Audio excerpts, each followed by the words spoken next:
Bab 11-12 tiba di kota. Tepat pukul 4 sore Arum menginjakkan kakinya di terminal yang ramai. Dengan beraneka ragam warna dan logat bicara yang berbeda-beda. Dirinya yang baru pertama kali menginjakkan kaki di kota besar itu pun masih bingung. Hendak membawa langkah kemana? Saudara dan kerabat tak punya di kota itu. Dari kejauhan dirinya melihat banyak anak-anak pedagang asongan berkeliling menawarkan dagangan. Mereka, Dik, panggil Arum kepada salah satu anak pedagang asongan itu. Dan tak lama anak laki-laki dengan keranjang jualannya itu mendekati Arum. Mau minuman apa kak? Yang dingin apa yang biasa? Anak itu mengangsurkan dua botol yang berbeda di tangannya, air mineral dan juga teh kemasan botol kekinian. Kalau yang dingin ada di sana.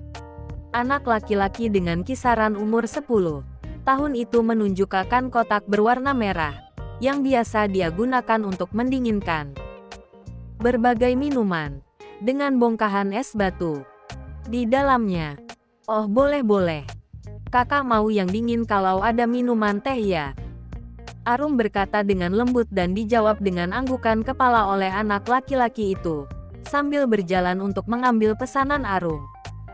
Arum masih duduk di bangku besi memanjang yang disediakan di terminal itu. Arum memakai celana jeans warna abu-abu dengan kaos oblong yang fit di tubuhnya, dilapisi dengan hoodie warna hitam. Kepalanya dia tutup menggunakan topi hoodie-nya, dengan masker yang menutupi sebagian wajahnya. Ini kak, mengangsurkan botol minuman dingin kepada Arum. Oh terima kasih. Arum mengambil minuman dari tangan anak pedagang asongan itu, dan membuka tutup botolnya. Setelah menurunkan masker dia meminum sedikit untuk membasahi tenggorokannya yang kering. Perutnya lapar, dirinya belum makan apapun seharian ini, karena bus yang dia kendarai tidak terlalu lama berhenti di rest area. Membuatnya malas untuk turun dan kembali naik berjejalan dengan penumpang lainnya. Dik, namanya siapa? Arum menanyai anak tersebut yang masih berdiri di sampingnya sambil menawarkan dagangannya kepada orang-orang di sekitarnya. Danur kak, jawabnya. Arum menjawabnya dengan beroh, seraya memperhatikan Danur berjalan ke sana kemari menjajakan dagangannya. Anak itu sangat gesit dan pintar dalam menawarkan barangnya. Kak, kok masih di sini? Kakak rumahnya di mana? Belum dijemputkah? Danur mengerutkan dahinya saat kembali ke kotak minuman dinginnya dan mendapati Arum yang duduk di atasnya. Dia pikir wanita itu sudah pergi pulang ke rumahnya, tapi ternyata tidak. Maaf Danur, kakak mau minta tolong sama kamu. Kakak baru di kota ini. Apa di dekat rumahmu ada kos-kosan yang murah? Arum mengutarakan maksudnya, setelah berpikir sedari tadi sambil menunggu Danur berkeliling. Kakak dari mana? Ada saudara nggak di kota ini? Danur bertanya dengan dahi mengkerut memandang Arum yang masih duduk di atas kotak minumannya. Nggak ada. Kakak baru pertama kali datang ke kota ini. Kakak dari desa yang cukup jauh. Nggak ada kenalan. Makanya kakak mau minta tolong sama kamu kalau ada tahu kos-kosan murah. Danur terdiam setelah mendengar perkataan wanita di depannya ini, yang masih setia menutup kepalanya dengan topi hoodie-nya. Kalau kakak mau, kakak bisa ikut ke rumahku. Nanti biar tanya sama ibuku aja di rumah gimana kak? Arum berpikir sejenak sebelum menganggukkan kepalanya. Tanda setuju. Rumah kamu jauh dari sini. Armu menatap Danur saat bocah itu melambaikan tangannya pada angkot yang lewat. Nggak juga. Cuma sekali naik angkot aja kok. Ayo kak naik. Danur mempersilahkan Arum naik terlebih dahulu. Setelah itu dia menaikkan kotak minuman yang isinya masih ada setengah. Baru kemudian dirinya menyusul dan duduk di samping Arum. Banggang Nuria. Danur berseru kepada supir angkot yang sudah menjalankan mobilnya. Arum hanya diam memperhatikan Kedepannya dia akan terbiasa menaiki angkot jika bepergian. Nah itu rumah saya Kak. Danur menunjukkan rumahnya setelah berjalan dari gang sejauh 100 meter. Kami ngontrak juga di sini. Langit sudah gelap. Perut Arum sudah sangat lapar. Tadi mau beli makanan tapi tidak enak melihat Danur menenteng keranjang dan juga kotak minuman dinginnya. Arum ingin membantunya tapi ditolak oleh bocah itu. Katanya sudah biasa dengan bawaannya itu hampir setiap hari. Danur mengetuk pintu yang terbuat dari triplek yang cat warna biru muda. Di teras itu terdapat 2 kursi plastik yang sudah memudar warnanya, mungkin karena terkena sinar matahari. Setiap harinya, duduk dulu Kak, biar nggak capek. Danur menyeret 1 kursi untuk Arum duduk, sedang dirinya masih berdiri menunggu sang ibu membukakan pintu. Arum duduk dengan mengedarkan pandangannya di sekeliling tempat itu. Rumah kontrakan itu seperti rumah petak, yang hanya dibatasi dengan tembok beton yang hanya separuh saja. Menyerupai asrama polisi. Dan tak lama suara pintu terbuka dari dalam. Seorang wanita keluar dengan menggendong seorang balita perempuan jika dilihat umurnya sekitar 1 tahun lebih. Wanita itu terlihat heran saat memandang Arum, yang kini sudah berdiri di samping Danur. Siapa dia dan kamu nggak bikin masalah kan di terminal? Wanita itu terlihat panik sekaligus. Takut sangat terlihat dari mimik wajahnya. Enggak Bu, kakak ini datang dari desa. Dia belum punya tempat tinggal. Tadi tanya ke Danur tapi Danur nggak tahu. Jadi Danur ajak ke sini sip tahu ibu bisa bantu kakak ini. Pukas Danur kepada ibunya, yang kini sudah bernafas lega. Oh begitu. Siapa namanya Dek? Ibu Danur menjulurkan tangannya dan disambut dengan cepat oleh Arum. Nama saya Arum Bu. Saya dari desa. Saya mencari kos-kosan murah kalau ada di daerah sini. Arum tersenyum dengan manis ke arah ibu Danur itu. Saya Desi ibunya Danur. Ayo masuk dulu nanti. Kita bicarakan di dalam. Desi mempersilahkan Arum masuk ke dalam rumah. Maaf ya Rum, rumahnya berantakan maklum banyak anak. Jadi rumahnya nggak pernah rapi. Desi mengulum senyum saat mengatakan hal itu. Nggak apa-apa Bu. Santai aja. Tukas Arum. Tersenyum ramah. Kamu panggil Mbak aja kali ya jangan Ibu. Kesannya seperti saya sudah punya anak gadis saja. Desi tergelak setelah berkata begitu. Mereka masuk di ruang tamu kecil yang hanya digelari karpet tipis untuk alas duduk dan juga bermain anak-anak terlihat beberapa mainan masih berserak di atas karpet itu.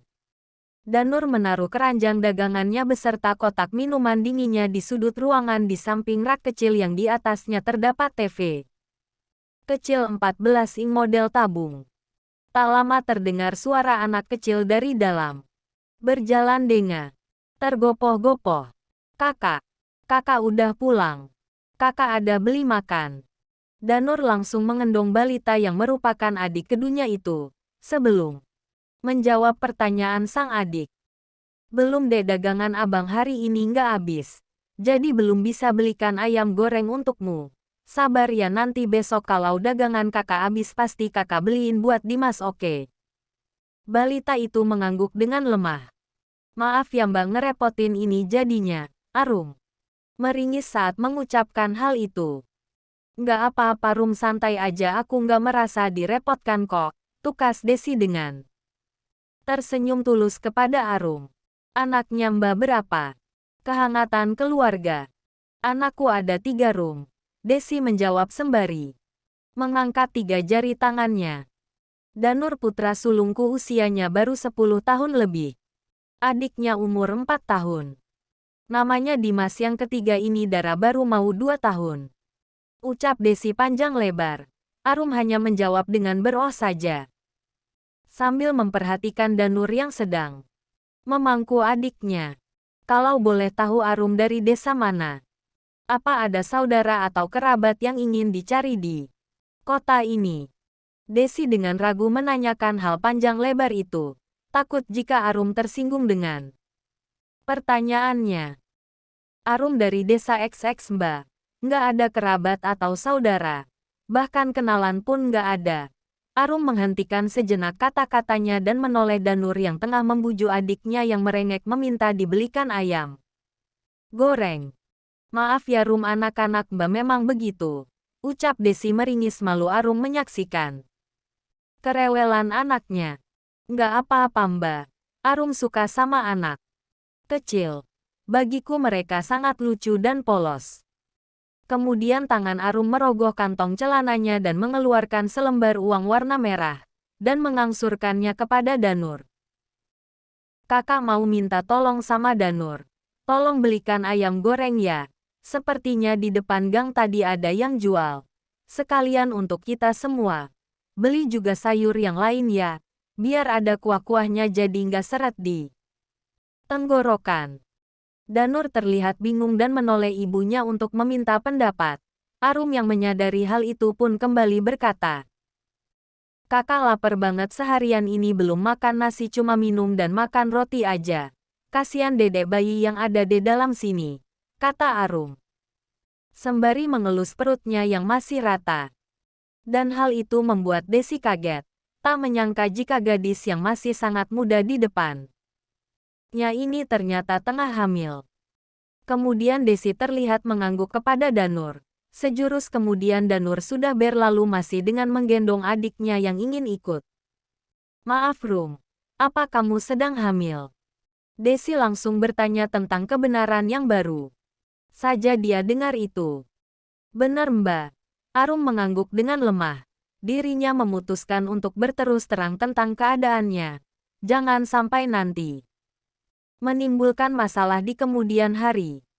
Desi terlihat mengkerutkan dahinya. Seperti ingin bertanya namun merasa sungkan takut jika dianggap lancang. Maaf sebelumnya Mbak. Arum memang sedang hamil. Arum ditinggalkan begitu saja oleh lelaki yang telah menghamili Arum. Arum menjelaskan semua yang telah terjadi kepadanya. Tentang kebodohannya yang dengan mudahnya mempercayai perkataan seorang lelaki yang bermulut manis. Dan berakhir dengan dirinya yang ditinggalkan begitu saja tanpa pamit. Setelah direnggut sesuatu yang berharga dari dirinya. Desi mendekati Arum yang sesegukan. Menahan kepedihan hidupnya yang sedang dirundung nestapa. Sapuan tangan hangat itu membuat hati Arum sedikit tenang.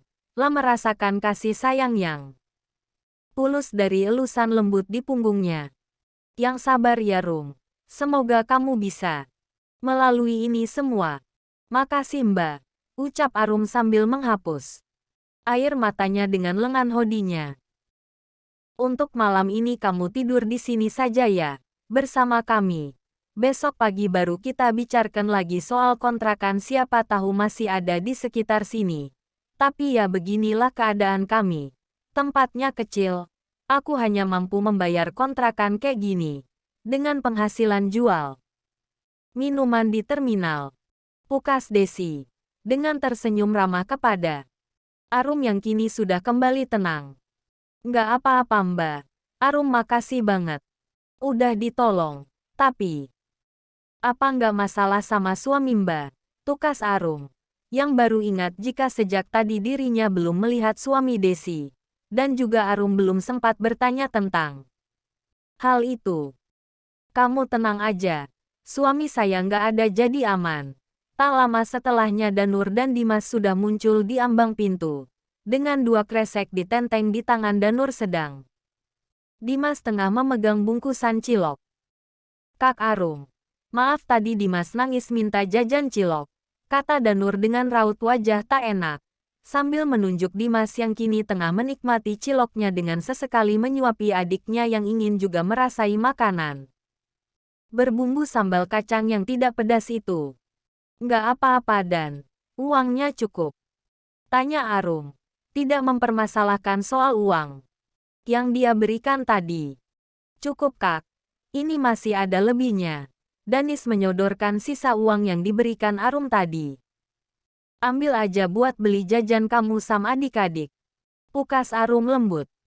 Malam itu mereka makan bersama dengan keadaan sederhana namun penuh kehangatan. Dengan keriuhan anak-anak, Dara yang merajuk kepada Dimas sebab ayam gorengnya dicuil sedikit oleh kakaknya itu. Arum merasa bahagia berada di tengah-tengah keluarga sederhana namun penuh kasih, sayang dan kehangatan. Nah, ini kamar barumu, Mas.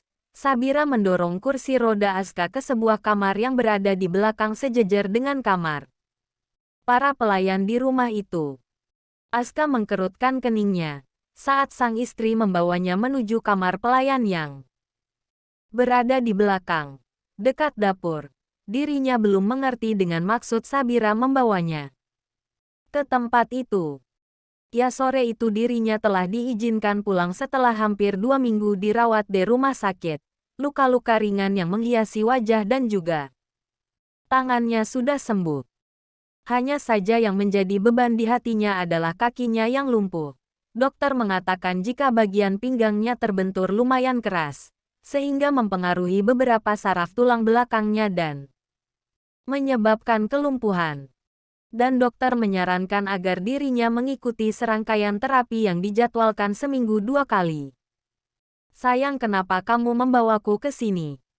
Tanya Aska, sambil mengedarkan pandangan. Nya meneliti ruangan yang tidak terlalu luas. Ruangan yang hanya berukuran 4 kali 4 meter itu di dalamnya ada sebuah ranjang kecil dengan sebuah kasur busa yang tidak empuk sama sekali.